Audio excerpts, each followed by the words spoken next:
नमस्कार दोस्तों, आज हम इतिहास का एक नया पाठ आरंभ करने जा रहे हैं जिसका नाम है इंडो चीन में राष्ट्रवादी आंदोलन। स्क्रीन पर दिखाए जाने वाले नक्शे में आप देख सकते हैं कि इंडो चीन विश्व में कहाँ स्थित है। आइए जानें आज हम इसमें क्या क्या पढ़ेंगे।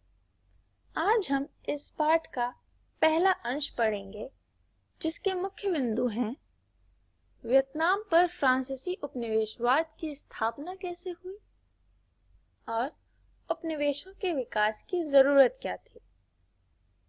आइए इंडो चीन के बारे में और जानें। इंडो चीन 3 देशों से बना है। पहला लाओस, दूसरा वियतनाम और तीसरा कंबोडिया। कौन कौन से 3 देश? लाओस, वियतनाम और कंबोडिया। यहाँ पर पहले चीन का शासन हुआ करता था। चीन से आजादी मिलने के बाद भी यहाँ के शासकों ने चीन की संस्कृति को अपनाए रखा और वहाँ की शासन व्यवस्था को भी अपनाए रखा। वियतनाम समुद्री सिल्क रूट से भी जुड़ा हुआ था, जिसके कारण यहाँ व्यक्तियों, वस्तुओं और विचारों का आदान प्रदान बहुत आसानी से हो सकता था। यह विश्व के दूरगामी क्षेत्रों से भी जुड़ा हुआ था। यह भी एक मुख्य कारण था कि फ्रांस ने वियतनाम पर अपना उपनिवेशवाद स्थापित किया। आइए जानते हैं उपनिवेशवाद होता क्या है।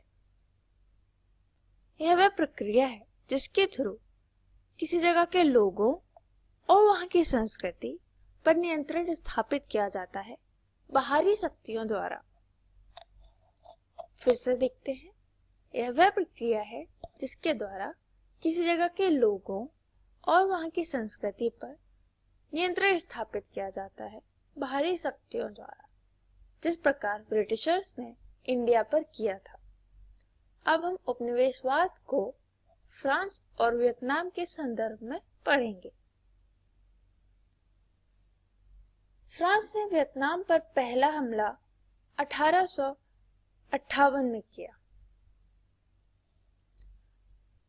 80 के दशक के मध्य तक वह वियतनाम के उत्तरी भाग पर अपना कब्जा जमा चुका था। फ्रांस चाइना वॉर के बाद उसने डोकिन और अनम पर भी अपना कब्जा जमा लिया।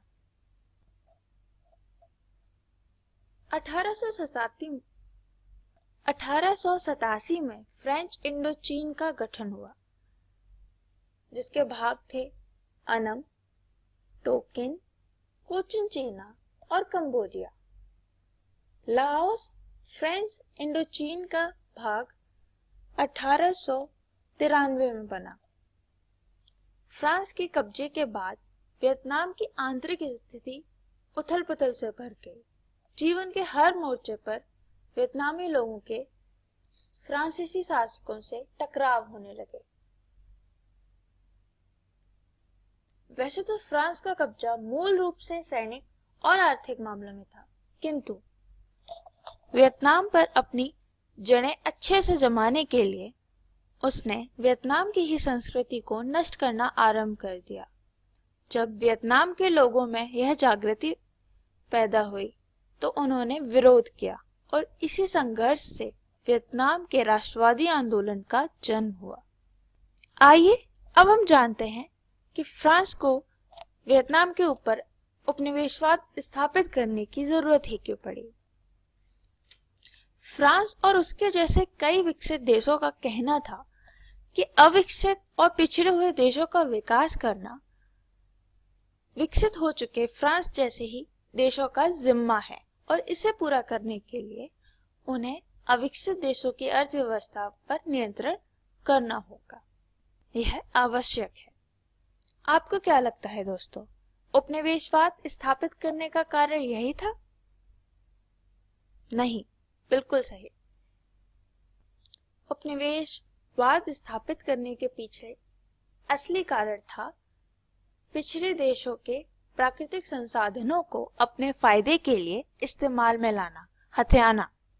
फ्रांस ने भी वियतनाम में ऐसा ही कुछ किया। फ्रांस ने शुरुआत की मेकोंग क्षेत्र की नदियों और जलधाराओं के निर्माण से। उसने विशाल सिंचाई व्यवस्थाओं का निर्माण करवाया, जिसके फलस्वरूप चावल के उत्पाद में बहुत तेज बढ़ोतरी हुई। वियतनाम 1931 तक विश्व का तीसरे नंबर का चावल निर्याता बन गया। फ्रांस का अगला कदम था यहाँ के यातायात का निर्माण करना। इसके पीछे फ्रांस का मुख्य उद्देश्य था अपनी सैनिकी टुकड़ियों का आवागमन आसान करना, अपने व्यापार का विकास करना और वियतनाम पर नियंत्रण को अच्छे से जमाए रखना। पहले रेल नेटवर्क का निर्माण 1910 में पूरा हुआ, जो कि वियतनाम के उत्तरी व दक्षिणी भाग को चीन से जोड़ती थी और चीन के यनान प्रांत तक जाती थी। इसके अगले भाग में वियतनाम को सियाम से जोड़ने वाले रेल नेटवर्क का निर्माण हुआ, जो कि 1920 में पूरा हुआ। यह लाइन वियतनाम को सियाम से जोड़ती थी और कंबोडिया की राजधानी नोम पेन से होते हुए गुजरती थी। फ्रांस के ऐसे स्वार्थी रवैये से वियतनामी लोगों के संघर्ष को और हवा मिली।